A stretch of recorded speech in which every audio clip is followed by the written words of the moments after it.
ವಿಯೆಟ್ನಾಂನಲ್ಲಿ ಪ್ರವಾಸಿಗರಿದ್ದ ಬೋಟ್ ಮುಳುಗಡೆಯಾಗಿದ್ದು 32 ಭಾರತೀಯರಿದ್ದ ಈ ಬೋಟ್ ಮುಳುಗಡೆಯಾಗಿದೆ.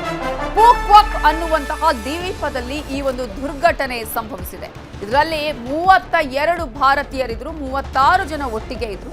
ಅದರಲ್ಲಿ ಇದೀಗ 32 ಭಾರತೀಯರಲ್ಲಿ 18 ಜನರನ್ನ ರಕ್ಷಣೆ ಮಾಡಲಾಗಿದೆ. ಬೆಳಗ್ಗೆ 10:30ರ ವೇಳೆಗೆ ನಡೆದಂತಹ ದುರ್ಘಟನೆ ಇದು. 32 ಜನರ ಪೈಕಿ 18 ಭಾರತೀಯರ ರಕ್ಷಣೆಯಾಗಿದೆ.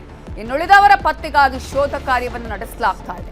ಹನೋಯ್ನಲ್ಲಿ ಈಗಾಗಲೇ ಕಂಟ್ರೋಲ್ ರೂಮ್ ಅನ್ನ ಓಪನ್ ಮಾಡಲಾಗಿದೆ. ರಾಯಭಾರ ಕಚೇರಿಯಿಂದ ಕಂಟ್ರೋಲ್ ರೂಮ್ ಅನ್ನ ಓಪನ್ ಮಾಡಲಾಗಿದ್ದು, ಕುಟುಂಬಸ್ಥರು ರಾಯಭಾರ ಕಚೇರಿಯನ್ನ ಸಂಪರ್ಕಿಸಬೇಕು ಅನ್ನುವ ಸೂಚನೆಯನ್ನ ನೀಡಲಾಗಿದೆ. ಅದೇ ರೀತಿಯಾಗಿ ಭಾರತದ ರಾಯಭಾರ ಕಚೇರಿ 3 ಹೆಲ್ಪ್ ಲೈನ್ಗಳನ್ನ ತೆರೆದಿದೆ.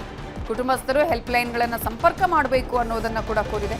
ವಿಯೆಟ್ನಾಂನ ದಕ್ಷಿಣ ಕರಾವಳಿಯ ದ್ವೀಪದ ಬಳಿ ಪ್ರವಾಸಿಗರ ಸ್ಪೀಡ್ ಬೋಟ್ ಮುಳುಗಡೆ ದುರಂತ ಸಂಭವಿಸಿದ್ದು, ಈ ದೋಣಿಯಲ್ಲಿ 32 ಭಾರತೀಯರಿದ್ರು. ಒಟ್ಟು 36 ಜನ ಪ್ರಯಾಣವನ್ನ ಮಾಡ್ತಾ ಇದ್ರು. ಈ ದುರಂತದಲ್ಲಿ ಕನಿಷ್ಠ 15 ಜನ ಭಾರತೀಯ ಪ್ರವಾಸಿಗರು ಸಾವನ್ನಪ್ಪಿದ್ದಾರೆ ಅನ್ನುವ ಅಂದಾಜನ್ನ ಮಾಡಲಾಗಿದೆ. ಈಗಾಗಲೇ ಹೆಲ್ಪ್ ಲೈನ್ ಅನ್ನ ತೆಗೆಯಲಾಗಿದೆ.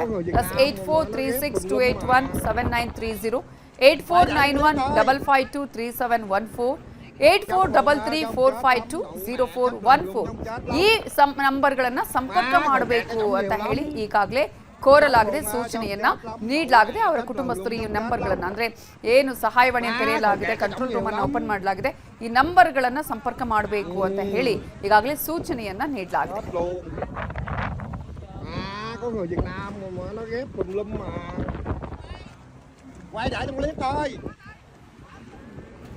Chóc luôn.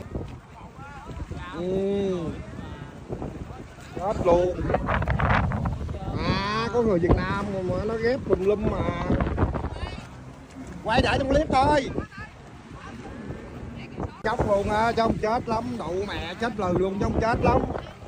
ವಿಯೆಟ್ನಾಂನಲ್ಲಿ ಪ್ರವಾಸಿಗರಿದ್ದ ಬೋಟ್ ಮುಳುಗಡೆಯಾಗಿದ್ದು, ಇದರಲ್ಲಿ 32 ಭಾರತೀಯರೇ ಇದ್ರು.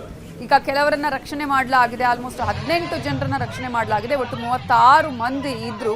ಆದರೆ 36 ಮಂದಿಯಲ್ಲಿ 32 ಮಂದಿ ಭಾರತೀಯರೇ ಇದ್ದಿದ್ದು. ಪೂಕ್ ವಾಕ್ ಅನ್ನುವಂತಹ ದ್ವೀಪದಲ್ಲಿ ಬೋಟ್ ದುರಂತ ಸಂಭವಿಸಿದೆ. ಬೆಳಗ್ಗೆ 10:30ರ ವೇಳೆಗೆ ನಡೆದಂತಹ ದುರ್ಘಟನೆ ಇದು. ಇದರಲ್ಲಿ 32 ಜನರ ಪೈಕಿ 18 ಭಾರತೀಯರನ್ನ ರಕ್ಷಣೆ ಮಾಡಲಾಗಿದೆ. ಇನ್ನುಳಿದವರ ಪತ್ತೆಗಾಗಿ ಶೋಧ ಕಾರ್ಯವನ್ನು ನಿರಂತರವಾಗಿ ಮಾಡಲಾಗ್ತಾ ಇದೆ. ಕೆಲವರನ್ನ ರಕ್ಷಣೆ ಮಾಡಲಾಗಿದೆ, ಕೆಲವರನ್ನ ಈಗಾಗಲೇ ಪತ್ತೆ ಹಚ್ಚುವಂತಹ ಕೆಲಸ ಮಾಡಲಾಗಿದೆ. ಹನೋಯ್ನಲ್ಲಿ ಈಗಾಗಲೇ ಕಂಟ್ರೋಲ್ ರೂಮ್ ಅನ್ನ ಕೂಡ ಓಪನ್ ಮಾಡಲಾಗಿದೆ. ನಿಮ್ಗೆ 2 ದೃಶ್ಯಾವಳಿಗಳನ್ನ ನಾವು ತೋರಿಸ್ತಾ ಇದ್ದೀವಿ. ಒಂದ್ ಕಡೆ ಬೋಟ್ ದುರಂತ ಆಗ್ತಾ ಇರುವಂತಹ ದೃಶ್ಯ, ಮತ್ತೊಂದು ಕಡೆ ಈ ಒಂದು ಬೋಟ್ ನಲ್ಲಿ ಇದ್ದಂತವರನ್ನ ರಕ್ಷಣೆ ಮಾಡಿ, ಯಾರ್ಯಾರು ಇದರಲ್ಲಿ ಮುಳುಗಡೆಯಾದ ಸಂದರ್ಭದಲ್ಲಿ ಇದ್ರು ಅವರನ್ನ ರಕ್ಷಣೆ ಮಾಡುವಂತಹ ಕಾರ್ಯವನ್ನ ಕೂಡ ಅಲ್ಲಿ ನಡೆಸಲಾಗ್ತಾ ಇರುವಂತಹ ದೃಶ್ಯವನ್ನ ತೋರ್ತಾ ಇದ್ದೀವಿ. ಈಗಾಗಲೇ ಹನೋಯ್ನಲ್ಲಿ ಕಂಟ್ರೋಲ್ ರೂಮ್ ಓಪನ್ ಆಗಿದ್ದು, ರಾಯಭಾರ ಕಚೇರಿಯಿಂದ ಕಂಟ್ರೋಲ್ ರೂಮ್ ಅನ್ನ ಓಪನ್ ಮಾಡಲಾಗಿದೆ. ಯಾರ್ಯಾರು ಅವರ ಕುಟುಂಬಸ್ಥರಿದ್ದಾರೆ, ಈ ಕಂಟ್ರೋಲ್ ರೂಮ್ ಅನ್ನ ಸಂಪರ್ಕ ಮಾಡಿ ಅಂತ ಹೇಳಿ ಭಾರತೀಯ ರಾಯಭಾರ ಕಚೇರಿ ಕೂಡ ಈಗಾಗಲೇ ಸೂಚನೆಯನ್ನ ಕೊಟ್ಟಿದೆ. ಪ್ರಮುಖವಾಗಿ 3 ಹೆಲ್ಪ್ ಲೈನ್ಗಳನ್ನ ಕೂಡ ತೆಗೆಯಲಾಗಿದೆ. ಇದು ಬೆಳಗ್ಗೆ 10:30ಯ ವೇಳೆಗೆ ನಡೆದಿರುವಂತಹ ಘಟನೆ ಇದು. ಇದರಲ್ಲಿ 32 ಭಾರತೀಯರಲ್ಲಿ 18 ಭಾರತೀಯರನ್ನ ರಕ್ಷಣೆ ಮಾಡಲಾಗಿದೆ. ಬಟ್ 15 ಮಂದಿಯ ಪರಿಸ್ಥಿತಿ ಏನು, ಅವರು ಬದುಕಿದಾರ ಇಲ್ವಾ, ಇದರ ಬಗ್ಗೆನೇ ಸಾಕಷ್ಟು ಅನುಮಾನ ಕೂಡ ಇರುವಂತದ್ದು. ಕನಿಷ್ಠ 15 ಮಂದಿ ಭಾರತೀಯ ಪ್ರವಾಸಿಗರು ಸಾವನ್ನಪ್ಪಿದ್ದಾರೆ ಅನ್ನುವಂತಹ ಅಂದಾಜನ್ನ ಮಾಡಲಾಗಿದೆ. ಈಗಾಗಲೇ ಶೋಧ ಕಾರ್ಯವನ್ನ ನಡೆಸಲಾಗ್ತಾ ಇದೆ ಅಲ್ಲಿ. ಹಾಗೇನೆ ರಕ್ಷಣಾ ಕಾರ್ಯಾಚರಣೆಯನ್ನ ಮಾಡಿ ಅವರಿಗೆ ಅಲ್ಲೇ ಇಮಿಡಿಯೇಟ್ ಆಗಿ ಸ್ಥಳದಲ್ಲಿ ಚಿಕಿತ್ಸೆ ಕೊಡುವಂತಹ ಕೆಲಸವನ್ನ ಕೂಡ ಮಾಡಲಾಗ್ತಾ ಇರೋದನ್ನ ಕೂಡ ನಮಗೆ ದೃಶ್ಯಾವಳಿಗಳಲ್ಲಿ ತೋರಿಸ್ತಾ ಇದ್ವಿ. ಪ್ರವಾಸಕ್ಕೆ ಅಂತ ಹೋಗಿದ್ರು, ಅದರಲ್ಲೂ ಕೂಡ ಭಾರತೀಯರು ಇದರಲ್ಲಿ ಇದ್ದಿರುವಂತದ್ದು ಹೆಚ್ಚಿನ ಸಂಖ್ಯೆಯಲ್ಲಿ.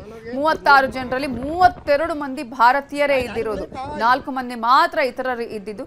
ಇಂತಹ ಸಂದರ್ಭದಲ್ಲಿ ಇದೀಗ 32 ಜನರಲ್ಲಿ 18 ಮಂದಿ ಭಾರತೀಯರನ್ನ ರಕ್ಷಣೆ ಮಾಡಲಾಗಿದೆ.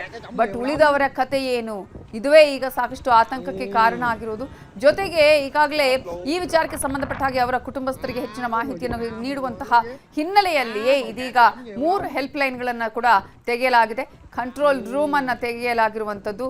ಪ್ರಮುಖವಾಗಿ ಇಂತಹ ಒಂದು ಘಟನೆಗಳಲ್ಲಿ ಸಾಕಷ್ಟು ಅನುಮಾನಗಳು ಕೂಡ ಇರುತ್ತೆ. ಕಾರಣ ಎಲ್ಲಾ ಸೇಫ್ಟಿ ಮೆಷರ್ಸ್ ಅನ್ನು ಕೂಡ ತೆಗೆದುಕೊಂಡ್ರು ಕೂಡ ಇಂತಹ ಘಟನೆ ಯಾಕಾಯ್ತು, ಯಾವುದೇ ರೀತಿ ಮುನ್ನೆಚ್ಚರಿಕಾ ಕ್ರಮಗಳನ್ನು ಅಲ್ಲಿ ತೆಗೆದುಕೊಂಡಿರ್ಲಿಲ್ವಾ, ಅಲ್ಲಿನ ಹವಾಮಾನದ ವಿಚಾರದ ಬಗ್ಗೆ ಅದರ ಬಗ್ಗೆ ಯಾವುದೇ ಮಾಹಿತಿ ಇರಲಿಲ್ವಾ ಅನ್ನುವಂತಹ ಪ್ರಶ್ನೆಗಳು ಕೂಡ ಈಗ ಮೂಡುತ್ತೆ.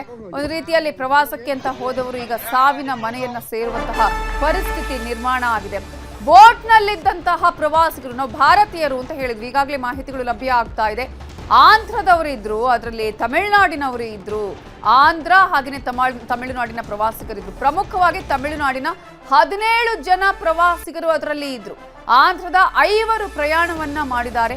4 ಮಂದಿ ವಿಯೆಟ್ನಾಂನ ಸಿಬ್ಬಂದಿ ಕೂಡ ಈ ಬೋಟ್ನಲ್ಲಿ ಇದ್ರು ಅನ್ನುವಂತಹ ಅಪ್ಡೇಟ್ ಸಿಗ್ತಾ ಇದೆ. ಈಗ ಯಾರು ಅಂತ ನಾವು ನೋಡ್ತಾ ಇದ್ವಿ, ಭಾರತೀಯರು ಯಾರಪ್ಪ, ಯಾವ ರಾಜ್ಯದವರು? ನಮ್ಮದೇ ಪಕ್ಕದ ರಾಜ್ಯದವರು. ಆಂಧ್ರ ತಮಿಳುನಾಡಿನ ಪ್ರವಾಸಿಗರು ಇದ್ರು ವಿಯೆಟ್ನಾಂನ ಈ ಒಂದು ಪ್ರವಾಸಿ ಬೋಟ್ನಲ್ಲಿ. ತಮಿಳುನಾಡಿನ 17 ಜನ ಇದ್ರು. ಆಂಧ್ರದ 5 ಪ್ರಯಾಣವನ್ನ ಮಾಡಿದ್ದಾರೆ ಅನ್ನುವ ಮಾಹಿತಿ ಲಭ್ಯ ಆಗ್ತಾ ಇದ್ದು. ಜೊತೆಗೆ 4 ಮಂದಿ ವಿಯೆಟ್ನಾಂನ ಸಿಬ್ಬಂದಿ ಕೂಡ ಬೋಟ್ನಲ್ಲಿ ಇದ್ರು. ಇದ್ದಿದ್ದೇ 36 ಮಂದಿ, ಅದರಲ್ಲಿ 32 ಮಂದಿ ಭಾರತೀಯರೇ ಇದ್ರು. 4 ಮಂದಿ ಮಾತ್ರ ಇತರರು ಇದ್ದಿದ್ದು. ಆ 4 ಮಂದಿ ವಿಯೆಟ್ನಾಂನ ಸಿಬ್ಬಂದಿ. ಓಷನ್ ಪರ್ಲ್ ಸಂಸ್ಥೆ ನಿರ್ವಹಿಸ್ತಾ ಇದ್ದ ಬೋಟ್ ಇದು. ಅವಘಡದ ಕಾರಣದ ಬಗ್ಗೆ ಇದೀಗ ತನಿಖೆಯನ್ನ ಮಾಡಲಾಗ್ತಾ ಇದೆ. ಅಲೆಗಳ ಅಬ್ಬರದಿಂದ ಬೋಟ್ ಮಗುಚಿರುವಂತಹ ಶಂಕೆ ಇದೆ. ಈಗ ಸಾಕಷ್ಟು ಮುನ್ನೆಚ್ಚರಿಕೆಗಳನ್ನ ಹೇಳಲಾಗತ್ತೆ. ಅಂದ್ರೆ ಅಬ್ಬರ ಏರಿಳಿತಗಳು ಅಥವಾ ಅಬ್ಬರ ಜಾಸ್ತಿ ಆಗುವಂತಹ ಚಾನ್ಸ್ ಇರುತ್ತೆ. ಆಗ ಯಾವುದೇ ಕಾರಣಕ್ಕೂ ಇಲ್ಲಿ ಆ ಸಂದರ್ಭದಲ್ಲಿ ಹೋಗೋದು ಬೇಡ ಅನ್ನುವಂತಹ ಅನೇಕ ಮುನ್ನೆಚ್ಚರಿಕೆಗಳನ್ನು ತೆಗೆದುಕೊಳ್ಳಲಾಗುತ್ತೆ. ಬಟ್ ಇಲ್ಲಿ ಏನು ಆಯ್ತು, ಯಾವ ರೀತಿಯಾಗಿ ಈ ಒಂದು ಘಟನೆ ನಡೆಯಿತು, ಆ ಒಂದು ಹಿನ್ನೆಲೆಯಲ್ಲಿ ಈಗ ತನಿಖೆಯನ್ನ ಕೂಡ ಮಾಡಲಾಗ್ತದೆ. ಓಷನ್ ಪರ್ಲ್ ಸಂಸ್ಥೆ ನಿರ್ವಹಣೆ ಮಾಡ್ತಾ ಇದ್ದಂತಹ ಬೋಟ್ ಇದು. ಅವಘಡದ ಕಾರಣದ ಬಗ್ಗೆ ಈಗಾಗಲೇ ತನಿಖೆಯನ್ನ ಅಲ್ಲಿ ನಡೆಸಲಾಗ್ತಾ ಇದೆ.